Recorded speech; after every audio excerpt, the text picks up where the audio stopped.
Hey there, feeling overwhelmed by centuries of history? Staring at lists of names, dates, and terms that all seem to blur together? Don't worry. In the next few minutes, we're going to connect the dots and turn this mountain of information into a story you'll actually remember.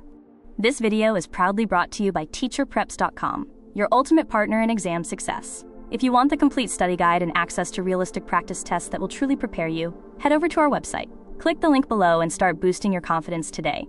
We start at the dawn of civilization.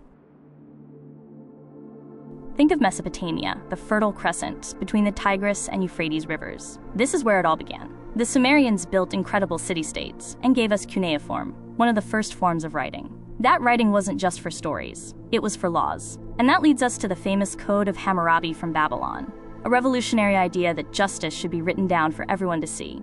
While this was happening, they built massive temples called ziggurats to connect with their gods.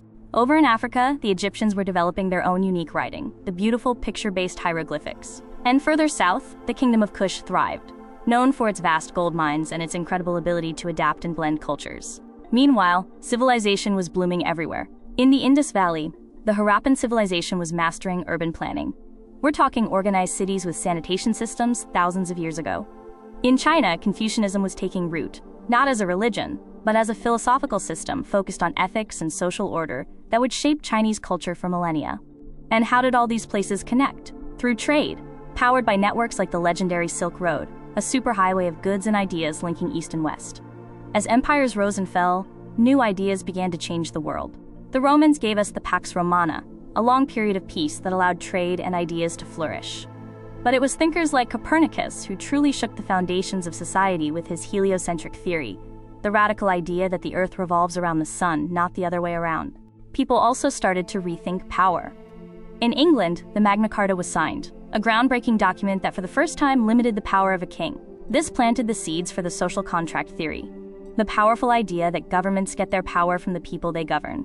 An idea you can see in action thousands of miles away with the Mayflower Compact, where colonists agreed to govern themselves. See the connection? From a king forced to sign a document, to people choosing their own government. But this era of new ideas had a dark side. European exploration wasn't just about discovery, it was about wealth. This led to systems like mercantilism, the economic belief that a nation's power came from maximizing exports and hoarding gold. To achieve this, the Spanish created the encomienda system, which brutally exploited Native Americans for labor.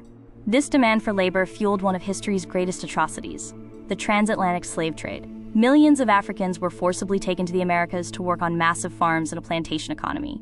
Places like Elmina Castle in West Africa became horrifying hubs in this global trade of human lives.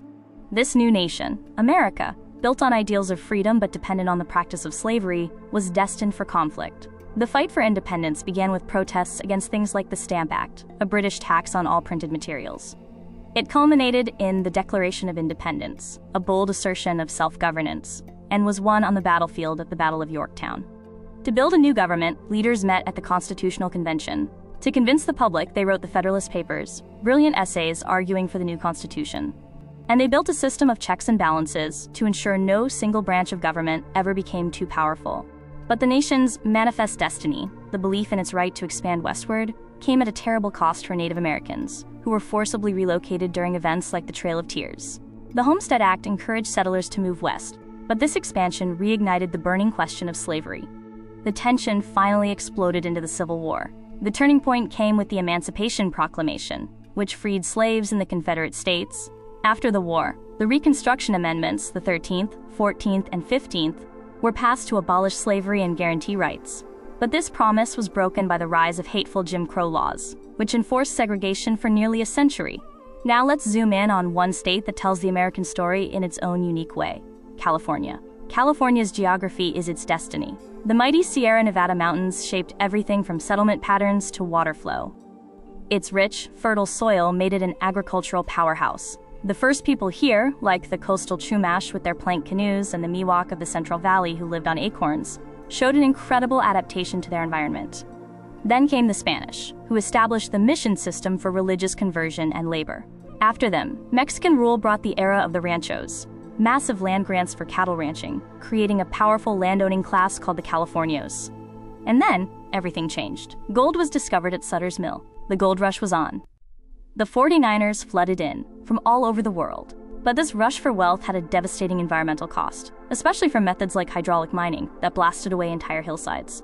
This population explosion meant California needed a government, fast. The California Constitution was written, creating a system that emphasized direct democracy, like the initiative process, which allows citizens to propose their own laws. It's a spirit of independence that continues today, reflected in its modern status as a sanctuary state.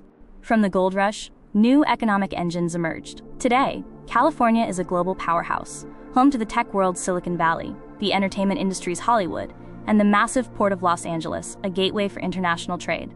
But none of this would be possible without water. California's survival depends on a massive water delivery system, using aqueducts to move water from the north to the drought-prone areas in the south, with the Sacramento-San Joaquin River Delta being the critical heart of the entire system.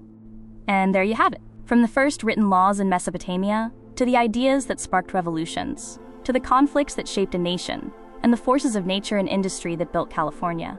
It's all connected. It's one incredible, interconnected story. You didn't just memorize a list of facts. You understood the why. If you want to get to know more or even take a practice test, you can visit us at teacherpreps.com or click the link down below.